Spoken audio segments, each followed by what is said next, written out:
ಸಾಮಾಜಿಕ ಮತ್ತು ಶೈಕ್ಷಣಿಕ ಸ್ಥಿತಿಗತಿಗಳನ್ನು ಮತ್ತು ಆರ್ಥಿಕ ಸ್ಥಿತಿಗತಿಗಳನ್ನು ತಿಳಿಯೋದ್ರ ಸಲುವಾಗಿ ಮಾಡಿದಂಥ ಜನಗಣತಿ, ಜನರ ಸಾಮಾಜಿಕ, ಶೈಕ್ಷಣಿಕ, ಆರ್ಥಿಕ ವಿಚಾರಗಳನ್ನ ತಿಳ್ಕೊಳ್ಳೋಕ್ಕೆ ಮಾಡಿದಂಥದ್ದು. ಅದರಲ್ಲಿ ಜಾತಿನೂ ಒಂದು ಕಾಲಮನ್ನು ಸೇರಿಸಿದ್ದಾರೆ.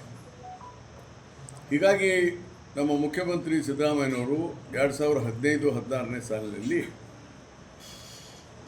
ರಾಜ್ಯದ ಎಲ್ಲ ಜನರ ಒಂದು ಸಮೀಕ್ಷೆ ಆಗಬೇಕು, ಅವರ ಸ್ಥಿತಿಗತಿ ತಿಳ್ಕೊಳ್ಬೇಕಂತೇಳಿ ಸಮೀಕ್ಷೆಯನ್ನು ಮಾಡಿಸಿದ್ದಾರೆ. ಇದು ಸ್ವಾಗತಾರ್ಹ.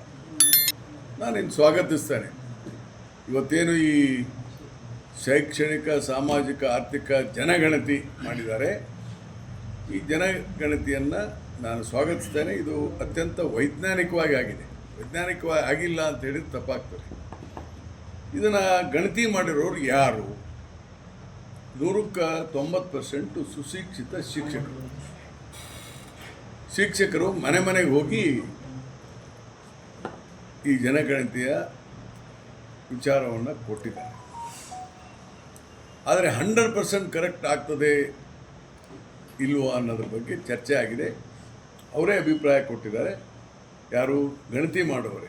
ಸರ್, ಒಂದು ನಗರ ಪ್ರದೇಶದಲ್ಲಿ 2ರಿಂದ ಗ್ರಾಮಾಂತರ ಪ್ರದೇಶದಲ್ಲಿ 2-3%, ಒಂದು 5% ನಗರ ಪ್ರದೇಶದಲ್ಲಿ ಆಗಿರಲಿಕ್ಕಿಲ್ಲ. ಆ್ಯಾವ್ರೇಜ್ 96-97% ಜನಗಣತಿ ಆಗಿದೆ ಅಂತ ಹೇಳಿದ್ದಾರೆ. ಸಹಜವಾಗಿ ಎಲ್ಲ 100% ಆಗಲಿಕ್ಕೆ ಸಾಧ್ಯ ಇಲ್ಲ. ಯಾಕೆ ಕಿಲಿ ಹಾಕೊಂಡು ಹೋಗಿರ್ತಾರೆ ಮನೆ, ಬೇರೆ ಯಾರ್ಯಾರೋ ಬಂದಿರ್ತಾರೆ. ಈ ನಗರ ಪ್ರದೇಶದಲ್ಲಿ ಕಷ್ಟ. ಇದರ ಅವಶ್ಯಕತೆ ಇತ್ತು. ಅದಕ್ಕೆ ನಾನು ಮೊದಲಿಂದನೂ ಇನ್ನು ನೀವು ಮಾಡಿ ಅಂತ ಮೊದಲೇ ಒತ್ತಾಯ ಮಾಡಿದವನು ನಾನು. ಇದು ಇನ್ನೂ 1 ವರ್ಷದ ಕೆಳಗೇ ಮಾಡಬೇಕಾಗಿತ್ತು ಮುಖ್ಯಮಂತ್ರಿ. ಆದರೆ ಬೇರೆ ಬೇರೆ ಕಾರಣಗಳಿಂದ ಇವತ್ತು ಬಿಡುಗಡೆ ಮಾಡಬೇಕಂತ ಪ್ರಸಂಗ ಬಂದಿದೆ. ಈಗಾಗಲೇ ಅದನ್ನು ಕೇವಲ 34 ಜನ ಮಂತ್ರಿಗಳ ಕೈಯಲ್ಲಿ ಮಾತ್ರ ಇದೆ. ಬೇರೆ ಯಾರ ಕೈಯಲ್ಲೂ ಇನ್ನೂ ಕೊಟ್ಟಿಲ್ಲ ಆ ಒಂದು ಜನಗಣತಿಯನ್ನು. ಅದು ಓದಬೇಕಾಗ್ತದೆ. ಓದ್ದನೇ ಕಮೆಂಟ್ ಮಾಡೋದು ತಪ್ಪು. ಅದಕ್ಕೆ ನಮ್ಮ ಜಿಲ್ಲೆಯ ಉಸ್ತುವಾರಿ ಮಂತ್ರಿ, ಹಿಂದುಳಿದ ವರ್ಗದ ಮಂತ್ರಿಗಳು ಅದ್ರ ಬಗ್ಗೆ ಕಮೆಂಟ್ ಮಾಡಿದ್ದಾರೆ. ಯಾಕಂದರೆ ಅವ್ರ ಇಲಾಖೆ ಮುಖಾಂತರ ಮಾಡಿದ್ದಾರೆ. ಮತ್ತು ಪತ್ರಿಕೆಯಲ್ಲಿ ಯಾವ್ಯಾವ ಜಾತಿ ಎಷ್ಟಿದೆ ಏನು ಅಂತಲೂ ಕೂಡ ಬಂದಿದೆ. ಅದು ಆ ರಿಪೋರ್ಟಲ್ಲಿ ಇದೆಯೋ ಇಲ್ಲವೋ ನನಗೆ ಗೊತ್ತಿಲ್ಲ. ಯಾಕಂದರೆ it is not official release. ಇದು ಊಹಾಫೋಹ.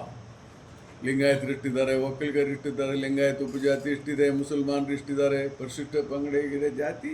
This is all hypothetical. ನಾವು ಕಲ್ಪನೆ ಮಾಡ್ಕೊಂಡಿದ್ದಿರ್ಬೋದು ಅಂತ ನನಗನ್ನಿಸ್ತದೆ. ಯಾಕಂದರೆ ಇನ್ನೂ ಯಾರೂ ಆಫೀಷಿಯಲಿ ಹೇಳಿಲ್ಲ. ಅದಕ್ಕೆ ಈಗಲೇ ಅದ್ರ ಬಗ್ಗೆ ಕಮೆಂಟ್ ಮಾಡೋದು ಮೊದಲೇದು ಸರಿಯಲ್ಲ. ಇನ್ನು 17ನೇ ತಾರೀಕು ಅದನ್ನು ಕ್ಯಾಬಿನೆಟ್ನಲ್ಲಿ ಒಪ್ಪಿಸ್ತಾರೆ. ಒಪ್ಪಿಸಿದ ಮೇಲೆ ಪ್ರೆಸ್ ರಿಲೀಸ್ ಆಗುತ್ತೆ.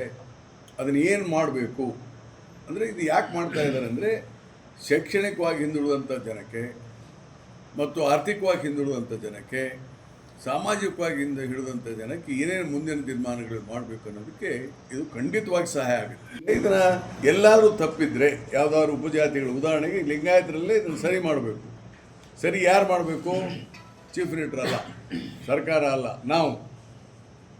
ಎಲ್ಲೆಲ್ಲಿ ತಪ್ಪಿದೆ ಹೇಳ್ರಿ, ಅವನ್ನೆಲ್ಲ ತಿದ್ದೋಣ. ತಿದ್ದಲಿಕ್ಕೆ ಸಾಧ್ಯ ಇದೆ. ನೈಡಿನಲ್ಲಿ ಇವೆಲ್ಲ ವಿಚಾರಗಳನ್ನು ನಾನು, ಎಂ.ಬಿ. ಪಾಟೀಲ್, ಈಶ್ವರ್ ಖಂಡ್ರೆ, ದರ್ಶನಾಪುರ್, ನಮ್ಮ ಇವರು ಮಲ್ಲಿಕಾರ್ಜುನ್ ಎಲ್ಲರೂ ಕೂತು ಮಾತನಾಡಿ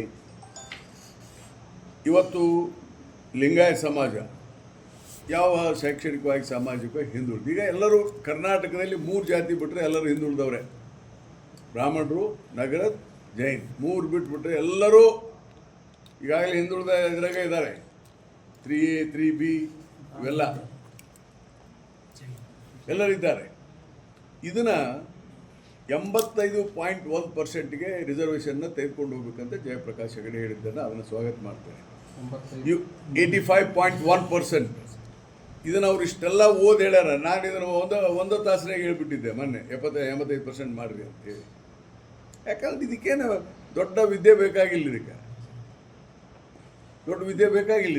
ನೋಡಿ, 85% ಮಾಡಿಬಿಟ್ರೆ ಅಂದರೆ ಇನ್ಕ್ಲೂಡಿಂಗ್ ಎಕನಾಮಿಕ್ ರಿಸರ್ವ್ ಇದೆಲ್ಲ ತಿದ್ದುಪಡಿ ತಂದ್ರೆ ನೋಡಿ, ಸಂವಿಧಾನದಲ್ಲಿ ಆರ್ಥಿಕವಾಗಿ ಹಿಂದುಳಿದಂಥವ್ರಿಗೆ ರಿಸರ್ವೇಷನ್ ಇಲ್ಲ.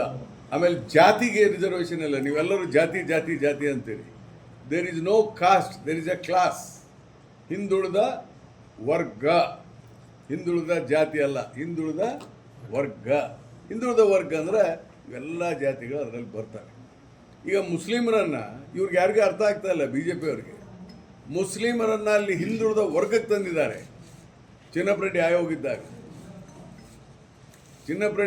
ಇದ್ದಾಗ ಹಿಂದುಳಿದ ವರ್ಗ ಅಂತ ತಂದಿದ್ದಾರೆ. ಅವ್ರು ಮೈನಾರಿಟಿ ಅಂತ, ಅಲ್ಪಸಂಖ್ಯಾತರು ಅಂತ ತಂದಿಲ್ಲ.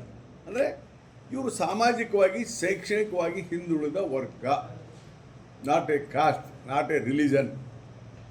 ಅದಕ್ಕೆ ನಾನು ಪದೇ ಪದೇ ಹೇಳ್ತೀನಿ, ಜಾತಿ ಆಧಾರಿತ ಮೀಸಲಾತಿಗೆ ಅವಕಾಶ ಇಲ್ಲ ಸಂವಿಧಾನದಲ್ಲಿ. ಇರೋದು ವರ್ಗ. ಆ ಜಾತಿಯರ ವರ್ಗಕ್ಕೆ ಬಂದಿರ್ಬೋದು. ಅದಕ್ಕೆ ಈ ಹಿನ್ನೆಲೆಯಲ್ಲಿ ಈಗೇನು ಮಾಡಿದರೆ ಇದೆಲ್ಲ ಆಫೀಷಿಯಲಿ ರಿಲೀಸ್ ಆಗಲಿ, ಇದೆಲ್ಲ ಊಹಾಪೋಹ.